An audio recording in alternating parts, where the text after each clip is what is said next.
What do we talk about? The batting, the bowling, the pitch, day two, or all of the above? Where do you think it's gone a bit squiff? Well, we started a little bit slowly this morning, and then quickly got into our work. I thought we created some chances, and I thought we created some chances for long periods. I thought at one stage we could have had Michael Clarke caught a couple of times with some really good telling deliveries that fell into spaces. And the same with Ed Cowan. I thought the line around the wicket was a bit more, it was good channels we bowled to him around the wicket. But you go through those periods as batsmen. You ride that pressure, and I thought that Australia, to be honest with you, I thought they rode that pressure really well, and got through those stages. So, but again, you see Michael Clarke walking down the stairs last night at 40 for 3, and you think, well, you started thinking about sort of being a little bit greedy mentally, and you think, well, it could be 80 for 5 or 90 for 5 overnight. And to be fair, they played well. I thought the no-ball wicket last night was a little bit of a big setback for us.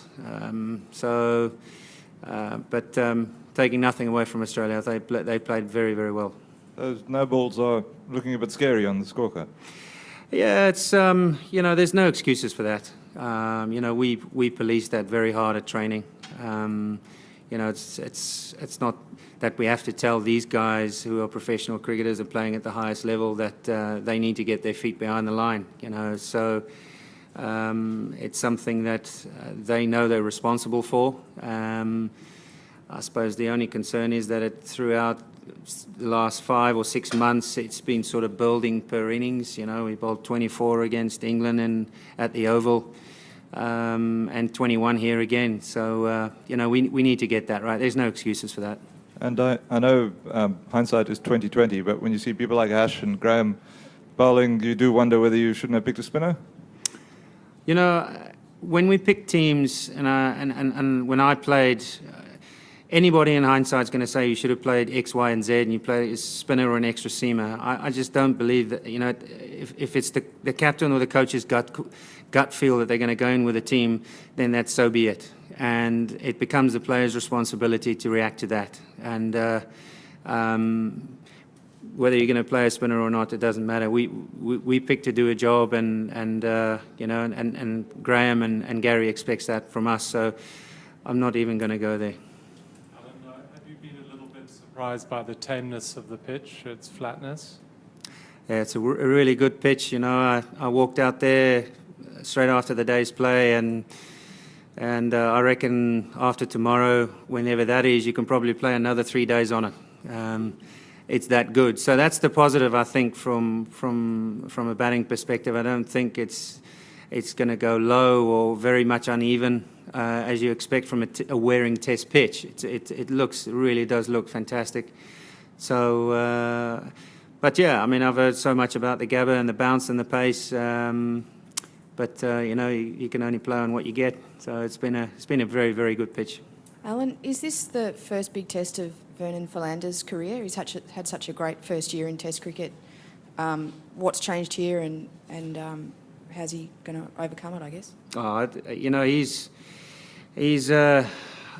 He knew at some stage that he's going to run into something like this. And if you'd be silly if you're not, because he is a class bowler. I thought Australia have done their homework pretty well. I think they did come out their crease a little bit more and to nullify the LBWs, especially Ed Cowan. I thought played really well, got more of a stride into him. But as I say, you're going to get those days where you're going to have to really slog it out. You're going to have to get those days, get under your belt, where you're going to toil for long periods of time. And Vernon is as I said, I call him the honest businessman. He comes to the party most of the time, and that's why you got a group of players. When someone's having a bit of a tough day, then the others need to help him out. So there's no difference, It's business as usual. Alan, as you just mentioned, the test looks like it'd be could go for about 10 or 15 days on that wicket. Are you a little bit disappointed with the wicket, given the reputation of the Gabba as a real, a good place for fast bowlers? I suppose it's pretty flat old track, isn't it? Is it good for Test cricket, do you think? Or? Yeah, as I say, I don't know what the wicket's like here normally, to be honest. I've watched the New Zealand game on TV here, and there seemed to be a bit more nip and carry, good bounce and carry and pace.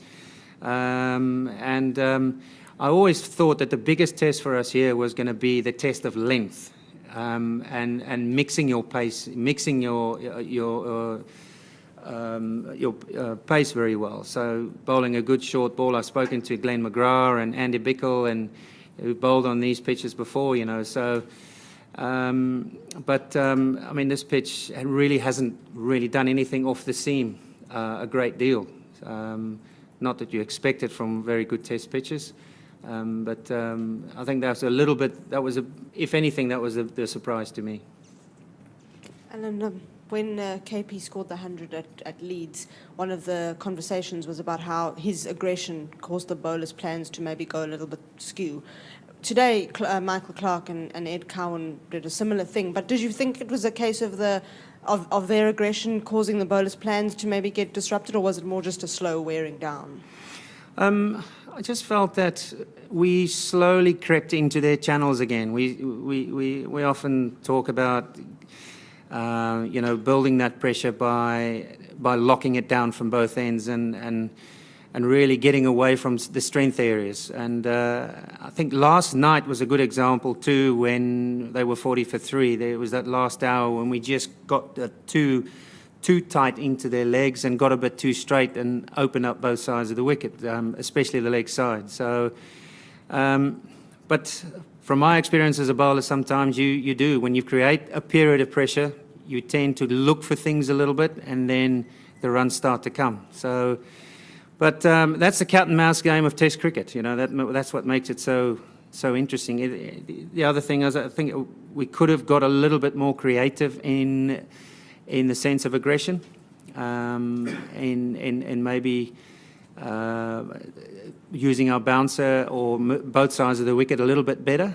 But when you're out there and you're sitting on the sidelines, the players make their own calls and go where their gut feels. So. What about Rory? It's been quite a tough day for him. Do you think, how's he going to cope? He'll have a massage tonight. He'll be fine. No, I think he bowled well in patches. No one expects that you're going to have a real nice ride as a debutant in Test cricket. Especially getting on this wicket. So I think the end of the day it took its toll a little bit. So I think everyone's feeling a bit knackered right now. But I thought he did okay. I really do. But in stages. So. But hopefully he'll bounce back tomorrow morning.